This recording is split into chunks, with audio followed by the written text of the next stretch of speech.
नमस्कार, एबीपी गंगा देख रहे हैं आप। मैं अवधेश। बुलेटिन की शुरुआत करते हैं इस वक्त की बड़ी खबर के साथ। कानपुर का जो बिकरू कांड मामला है, अमर दुबे की पत्नी खुशी नाबालिग घोषित की गई है। जुवेनाइल जस्टिस बोर्ड ने उसे नाबालिग माना। वारदात के समय 17 साल से कम उम्र थी। एनकाउंटर में अमर दुबे, उसका पति, मारा जा चुका है।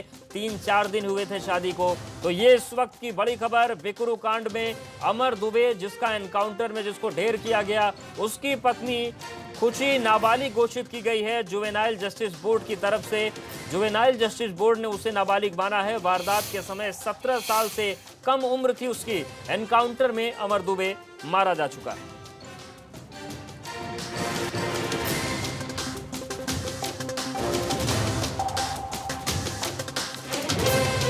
तो इस वक्त की बड़ी खबर कानपुर से, बिकरू कांड के मामले से जुड़ी खबर है ये।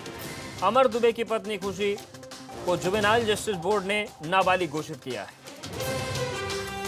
तो आपको बता दें कि अमर दुबे को एनकाउंटर में मार गिराया गया था और उसकी पत्नी जो खुशी है, एनकाउंटर के 4 दिन पहले इनकी शादी हुई थी और जुवेनाइल जस्टिस बोर्ड ने अमर दुबे की पत्नी खुशी को नाबालिग घोषित किया है। आपको बता दें कि बिकरू कांड और एनकाउंटर के बाद पुलिस खुशी को भी हिरासत में लेकर गई थी, लेकिन जुवेनाइल जस्टिस बोर्ड ने उसे नाबालिग घोषित किया है। और बात हमीरपुर की, जहां पर एक तरफ यमुना और बेतवा नदी की बाढ़ लोगों की धड़कनें बढ़ा रही है, तो वहीं दूसरी तरफ बाढ़ में युवक स्टंट कर लोगों की सांसें थामने में मजबूर कर दे रहे हैं। युवक पुल की ऊंचाई से नदी में छलांग लगाते हैं। इस दौरान उनकी जरा सी चूक बड़े हादसे को दावत दे सकती है।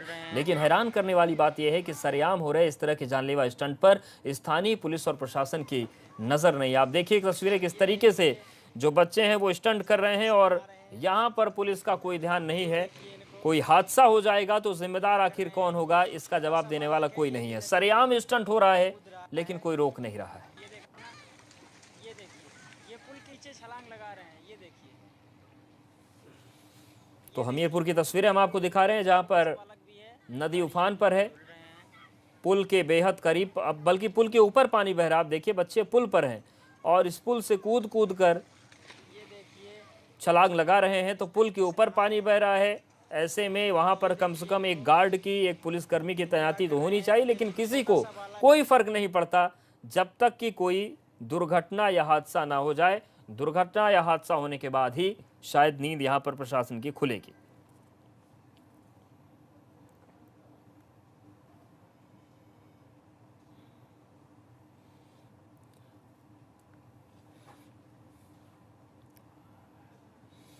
और इस वक्त एक बड़ी खबर आ रही है कानपुर से। लव जिहाद के मामले में बड़ी फंडिंग की संभावना जताई जा रही है। अभी तक की जांच में जो बात सामने आई है वो बेहद चौंकाने वाली है। आपको बता दें कि एक के बाद एक कई लव जिहाद के मामले सामने आने के बाद मामले की जांच के लिए एसआईटी का गठन किया गया।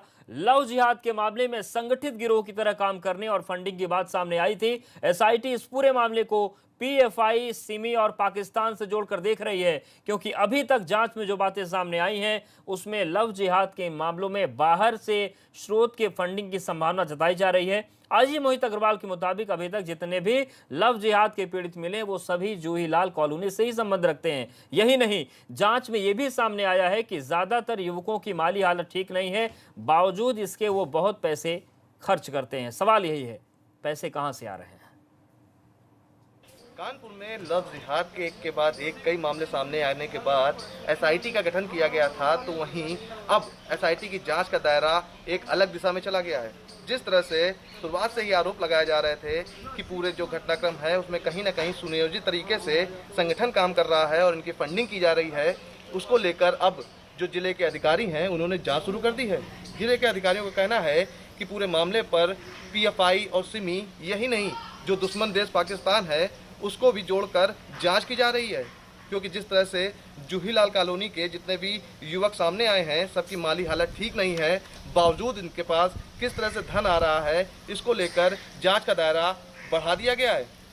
अधिकारियों का कहना है कि पूरे मामले पर जितने भी युवक हैं उनकी सीडीआर के द्वारा जाँच की जाएगी कि इनका कहीं सिमी, पीएफआई और दूसरे जो दुश्मन मुल्क हैं उनसे तो कोई संबंध नहीं है।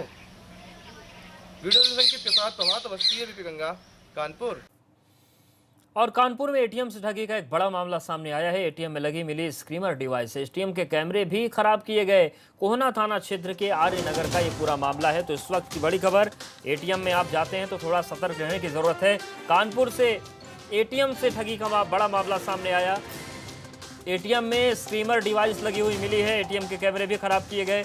कोहना थाना क्षेत्र के आर्य नगर का ये पूरा मामला है। तो कानपुर से ये तस्वीर सामने आई, ये देखिए, ये एक डिवाइस है जो एटीएम से बरामद किया गया है और सुरक्षा जो ग्राहकों की है वो एक बड़ा संकट यहां पर है। हालांकि इस डिवाइस का पता चल गया वक्त रहते, लेकिन सवाल ये है कि आखिर इस डिवाइस के लगने के बाद कितने लोगों के साथ ठगी हो गई, ये भी जांच का विषय है। लेकिन कानपुर के कोहना थाना क्षेत्र में आर्य नगर में ये हैरान करने वाला मामला सामने आया। प्रभात हमारे साथ जुड़ गए। प्रभात, ये जो डिवाइस बरामद किया गया है, किसी ठगी की शिकायत के बाद ये मिला या फिर सामान्य जांच में पता चल गया? जी, आपको बताना चाहूंगा, जो ये डिवाइस जो है इसके बारे में एक शिकायत करता है, उन्होंने बताया कि यहाँ पर कुछ गलत है और यहाँ पर डिवाइस लगी है, स्कीमर डिवाइस लगी हुई है, जिसकी जानकारी पर जब वहाँ पर टीम पहुंचती है और जब जांच की जाती है तो एटीएम के अंदर एक डिवाइस लगी होती है, साथ ही साथ एटीएम के जस्ट ऊपर एक कैमरा होता है जिससे कि पासवर्ड निकाला जा सके और पूरी डिवाइस जो है वो वर्क कर सके। फिलहाल जो पुलिस और जो टीम पहुंची थी उसने डिवाइस को अपने अंडर में ले लिया। अभी किसी तरह का कोई भी जो संदिग्ध है वो गिरफ्तार नहीं हुआ। पुलिस कह रही है सीसीटीवी देखा जाएगा कि आखिरकार कब ये डिवाइस लगाई गई है और कब इसको इंस्टॉल किया गया है। फिलहाल पुलिस जो है वो डिवाइस को अपने कब्जे में ले लिया और जांच कर आगे की कार्रवाई करने की बात कर रही है। प्रभात, सवाल ये भी है कि एक एटीएम तो ये मामला सामने आया, क्या इस मामले के सामने आने के बाद जिले में जो तमाम एटीएम लगे हैं उनमें भी ये जांच की जाएगी? क्योंकि ऐसे डिवाइस तो तमाम जगहों पर लगे हो सकते हैं।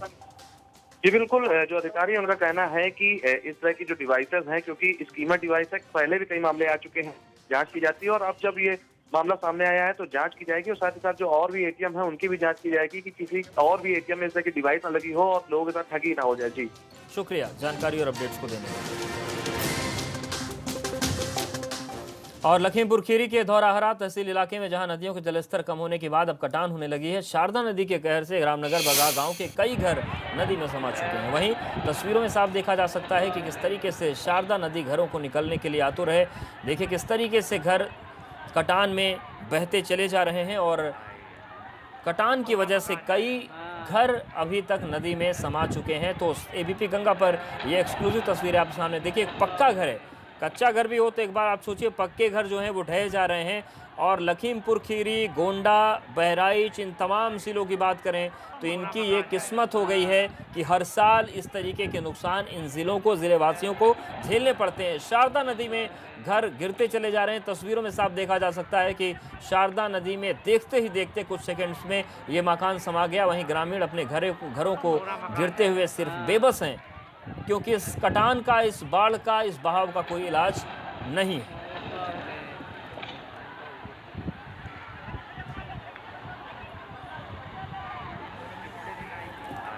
तो तस्वीरें हम लखीमपुर खीरी की आपको दिखा रहे हैं, जहां पर शारदा नदी उफान पर है।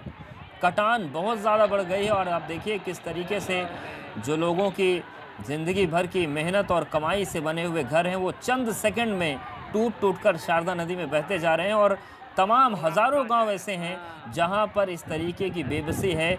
हर साल गोंडा की भी तस्वीरें हमने आपको दिखाई थी कि गोंडा में भी कटान में मकान बह रहे हैं और अब लखीमपुर से भी ये तस्वीर सामने है। पूरा मकान जाएगा। और इस वक्त एक बड़ी खबर आ रही है लखनऊ से। सीएम योगी मंडलों की समीक्षा बैठक करेंगे। शाम 6:30 बजे समीक्षा बैठक होगी। सहारनपुर मंडल के सभी अधिकारी शामिल होंगे। तो ये इस वक्त की बड़ी खबर, सीएम योगी समीक्षा बैठक करने जा रहे हैं। शाम 6:30 बजे ये बैठक होगी। सहारनपुर मंडल के सभी अधिकारी शामिल होंगे और बैठक में जनप्रतिनिधि भी शामिल होंगे। निश्चित तौर से वो अपने फीडबैक देंगे और पूरी समीक्षा होगी, चाहे वो कोविड की हो, चाहे विकास कार्यों की हो। तो शाम 6:30 बजे एक बहुत बड़ी महत्वपूर्ण बैठक है। सहारनपुर मंडल के सभी अधिकारी शामिल होंगे। बैठक में जनप्रतिनिधि भी शामिल रहेंगे। समीक्षा बैठक होनी।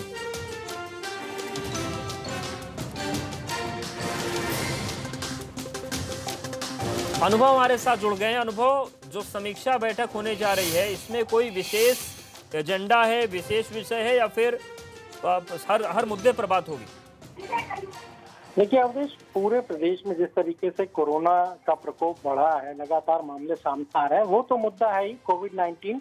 साथ ही साथ जो विकास की परियोजनाएं हैं जो चलाई जा रही हैं, चाहे वो गन्ना किसानों के बकाया भुगतान की बात हो या फिर जो एमएसएमई के तहत योजनाएं चलाई जा रही हैं, उन सारी चीजों का रिव्यू होना है। और मुख्यमंत्री आज से ये शुरू कर रहे हैं समीक्षा बैठक। वीडियो कॉन्फ्रेंसिंग के माध्यम से ये बैठकें होंगी, अलग अलग मंडलों की बैठक होगी। आज सबसे पहले सहारनपुर मंडल की बैठक होगी, उसमें जो 3 जिले आते हैं उसके भी अधिकारी मौजूद रहेंगे, जो एमपी एमएलए हैं वो लोग भी शामिल रहेंगे। और ये देखिए कहीं ना कहीं इस तरीके की बैठकों से अगर अधिकारी कोई बात कहेंगे और जनप्रतिनिधि को बात सही नहीं लगेगी या आंकड़े सही नहीं लगेंगे, तो वहीं पर सारी बात सामने आ जाएगी। इसलिए मुख्यमंत्री ने आज से नई, हम कहें तो एक तरीके से बैठक जो है वो खासतौर से मंडलों को लेकर शुरू की है, जिससे सारी जो जानकारियां हैं वो मुख्यमंत्री तक आ जाए। शुक्रिया अनुभव, जानकारी और अपडेट्स को देने के लिए। तो सहारनपुर मंडल के सभी अधिकारी इस बैठक में शामिल होंगे। लखनऊ विकास प्राधिकरण की कार्रवाई पर सवाल उठ रहे हैं। मामला भैंसोरा खरगापुर निवासी विजय वर्मा का आरोप है कि एलडीए ने दूसरे अवैध निर्माण की जगह उनका मकान तोड़ दिया। पीड़ित ने विहित प्राधिकारी पंकज से शिकायत की है। विहित प्राधिकारी ने जांच के निर्देश दे दिए हैं। कल एलडीए ने कई रॉ हाउस गिराए थे, बिना नोटिस दिए ही मकान गिरा दिया गया। पीड़ित दिखने में सभी मकान एक जैसे थे, नक्शे भी एक जैसे थे, प्रथम दृष्टा कोई गलत कार्रवाई नहीं हुई, ये विहित कार्रवाई प्राधिकारी कह रहे हैं। अब आप सोचिए कि प्रथम दृष्टा ही अगर कह रहे हैं कि कोई गलत कार्रवाई नहीं हुई, तो फिर इस मामले की जांच का हश्र क्या होने वाला है। ये हालत है लखनऊ डेवलपमेंट अथॉरिटी की कि घर किसी का गिराना है, घर किसी का गिरा देंगे और कहेंगे कि कोई गलती नहीं है, यही लोग जांच भी करने हैं। तो ऐसे में जांच की स्थिति भी स्पष्ट हो रही है। शिकायत की जांच कर रहे हैं तो विरोधाभास आप देखिए। पहली बात तो अपनी इस हरकत पर कोई शर्म नहीं अधिकारियों को। दूसरा, वो ये कह रहे हैं कि प्रथम दृष्टया कोई गलती नहीं हुई है, शिकायत हुई है तो जांच करेंगे। मतलब गलती हुई नहीं है, गलती जो जिन लोगों ने की वही उनको जांच करना है। तो ये पूरी तस्वीर है और खबर ये है कि किसी का मकान गिराने गए थे और मकान किसी का गिरा दिया। अब इस पूरे मामले में शिकायत हुई है, देखने वाली बात होगी कि जांच के परिणाम क्या आते हैं। लेकिन सवाल बहुत बड़ा है कि क्या एलडीए के जो अधिकारी हैं, जो अफसर हैं, वो आंख मूंद कर कार्रवाई करते हैं, हवा में कार्रवाई करते हैं, कि मकान किसी का गिराना है और गिराकर किसी और का चले आए।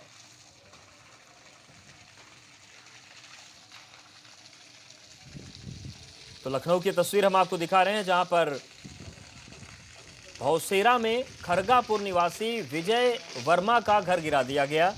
एलडीए ने दूसरे अवैध निर्माण की जगह उनका मकान तोड़ दिया। पीड़ित ने प्राधिकारी से शिकायत की, विहित प्राधिकारी जांच के निर्देश दे चुके हैं। आपको बता दें कि कल एलडीए ने हाउस गिराए थे, बिना कोई नोटिस दिए ही मकान गिरा दिया गया। पीड़ित का यह भी कहना है दिखने में सभी मकान एक जैसे थे, नक्शे भी एक जैसे हैं, प्रथम दृष्टया कोई गलती नहीं है, विहित प्राधिकारी कह रहे हैं एलडीए के।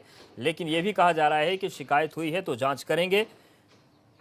तो ये हालत है लखनऊ डेवलपमेंट अथॉरिटी की कि यहाँ पर अवैध निर्माण गिरे न गिरे, लेकिन किसका घर ये गिरा कर चले आए इसकी कोई गारंटी नहीं है। तस्वीरें इस बात की गवाही दे रही हैं। और कानपुर से एक और हैरान करने वाली तस्वीर सामने आई। मकान पर जबरन कब्जा करने की कोशिश का मामला सामने आया है। पारिवारिक विवाद में जमकर हंगामा हुआ। बीजेपी पार्षद की मौजूदगी में दरवाजा घर का तोड़ दिया गया। पीड़ित पक्ष को ही पुलिस उल्टा उठाकर ले गई, थाने में बिठा दिया। गोविंद नगर थाना क्षेत्र का मामला है। तो क्या लखनऊ और क्या कानपुर, उल्टी गंगा बह रही है प्रशासनिक अमले की। लखनऊ में अवैध निर्माण तोड़ने गए थे, किसी और का घर तोड़कर चले आए। और कानपुर में वाकया ये हुआ कि पारिवारिक विवाद में बीजेपी पार्षद की मौजूदगी में घर का दरवाजा तोड़ दिया गया और पीड़ित पक्ष को ही पुलिस ले जाकर थाने में बिठा देती है। अब आप सोचिए कि अगर पीड़ित पक्ष को ही पुलिस उठाकर ले जा रही है, पुलिस के सामने ये सारा कांड हो रहा है, तो इस मामले में पीड़ित पक्ष को क्या न्याय मिलेगा, ये अपने आप में एक बड़ा सवाल है। दो तस्वीरें आपके सामने। और बड़ी खबर नोएडा की है, जहां पर हिरासत में आम आदमी पार्टी के कार्यकर्ता लिए गए हैं। पुलिस ने आप कार्यकर्ताओं को हिरासत में लिया है।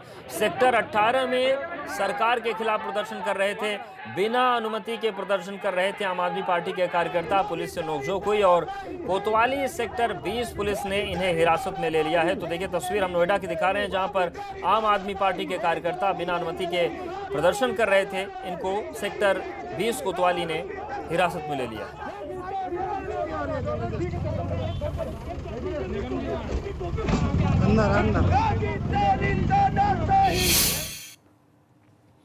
और अब आपको प्रदर्शन की 3 तस्वीरें दिखाते हैं। आज 3 जगहों से प्रदर्शन की खबरें आई। पहली तस्वीर ग्रेटर नोएडा से है, जहां किसानों ने यमुना प्राधिकरण के खिलाफ मोर्चा खोल दिया और 18 गांव के किसानों ने जमा होकर अपना विरोध जताया।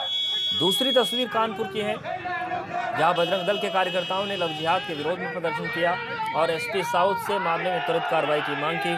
इसके अलावा तीसरी तस्वीर मथुरा की है, जहां पर वकीलों ने विरोध प्रदर्शन किया। यहां पर एसएसपी ऑफिस के सामने वकीलों ने प्रशासन के खिलाफ नारेबाजी की और भूमाफिया से जमीन को कब्जा मुक्त कराने की मांग की।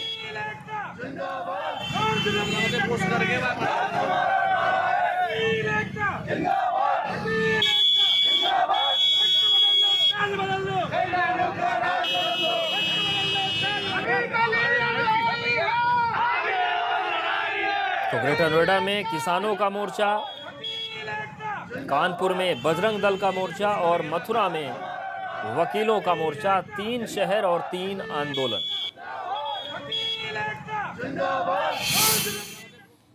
और बात बरेली की करते हैं, जहां पर एबीपी गंगा की खबर का बड़ा असर हुआ है। विधायक के गनर राहुल को सस्पेंड कर दिया गया। डीआईजी राजेश कुमार के आदेश पर गनर सस्पेंड हो गया। नेशनल हाईवे 24 पर विधायक के गनर ने पिटाई की थी। सरेआम एक शख्स को डंडे से पीटा था। पिटाई का ये वीडियो सोशल मीडिया पर वायरल हुआ।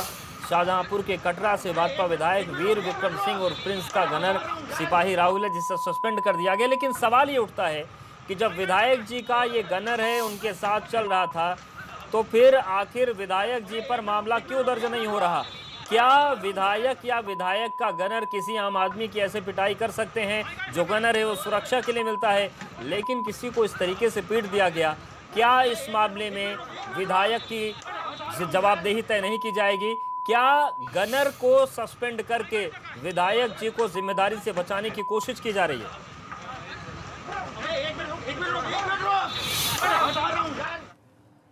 और यहां पर वक्त एक छोटे से ब्रेक का है।